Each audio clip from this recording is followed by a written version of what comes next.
Hi అండి, అందరికీ నమస్కారం. Welcome to Vijji's vlog. ఆహారం, ఆరోగ్యం, ఆధ్యాత్మికం.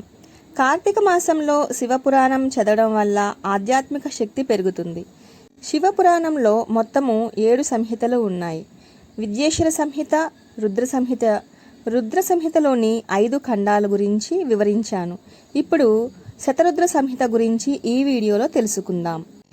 బ్రహ్మదేవుడు సృష్టి ప్రారంభించగా లోకమంతా చీకటితో నిండిపోయింది. అప్పుడు సృష్టి కొనసాగించడానికి మహాశక్తి రూపమైన పరమేశ్వరుడు రుద్ర రూపంలో ప్రత్యక్షమయ్యాడు. ఆయనే ఆ శక్తి యొక్క తత్వాన్ని, త్రిమూర్తులలో లయకారుడిని, శివుడిని సూచిస్తాడు. ఈ సంహితలో మొదటగా రుద్రుని అవతారాలు, ఆయన విభిన్న రూపాలు, శక్తుల వివరణ ఉంటుంది.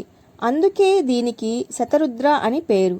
అంటే 100 కోట్ల రుద్ర రూపాలు, శివుని అనేక అవతారాలు.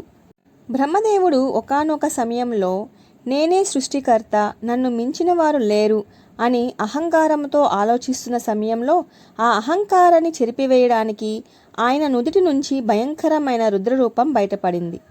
అతడన్నాడు, బ్రహ్మ, నన్ను సృష్టించి ఉన్నావు, కానీ నన్ను స్వాంతనపరచు.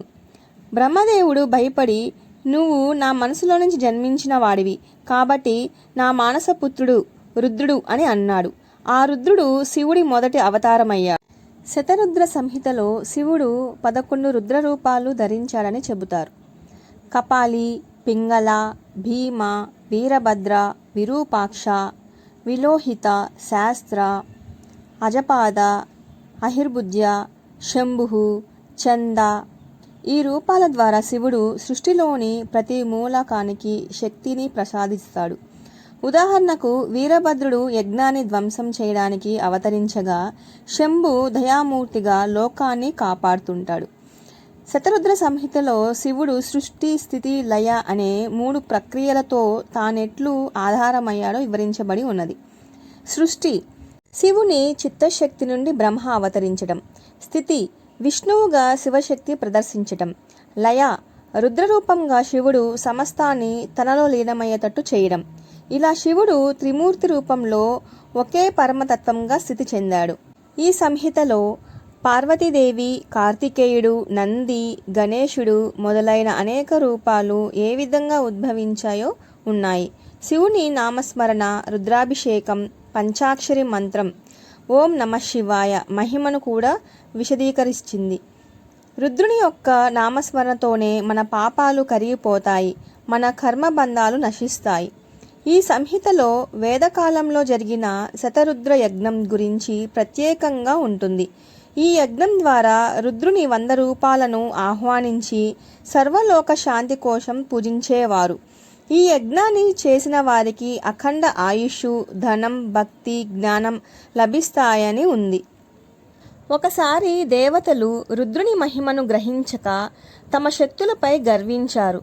ఆ గర్వాన్ని చెరగొట్టడానికి రుద్రుడు సర్వభక్షక రూపంలో ప్రత్యక్షమయ్యాడు. దేవతలు భయపడి ఆయనను స్తుతించారు. ఆ స్తోత్రమే శ్రీరుద్రం నమకచమకం రూపంలో వేదాలలో స్థానం పొందింది. శతరుద్ర సంహితలో ప్రధాన సందేశం ఏమిటంటే, శివుడు అనేక రూపాలలో ఉన్నప్పటికీ ఆయనే ఒకే సత్యస్వరూపుడు. ఆయన మనలోని ఆత్మగా, సర్వభూతాలలోని శక్తిగా విరజిల్లుతున్నాడు. అందుకే ఆయనను ఓంకార స్వరూపుడు, మహేశ్వరుడు, సర్వాధారుడు అంటారు. శతరుద్ర సంహితను చదవడం వల్ల, వినడం వల్ల మనలోని కోపం, అహంకారం పోతుంది. మన హృదయం శాంతితో నిండిపోతుంది. శివుడే సృష్టి, శివుడే మనలోని శక్తి, శివుడే పరమసత్యం. ఈ వీడియో మీకు నచ్చినట్లయితే లైక్ చేయండి, షేర్ చేయండి, కమెంట్ చేయండి. నెక్స్ట్ వీడియో కోసం వేచి చూడండి. శివమే బ్రహ్మ, శివమే విష్ణు, శివమే రుద్రుడు. శివుని జ్ఞానం పొందినవాడు ముక్తుడవుతాడు. ఓం నమః శివాయ. హర హర మహాదేవ. శంభో శంకర.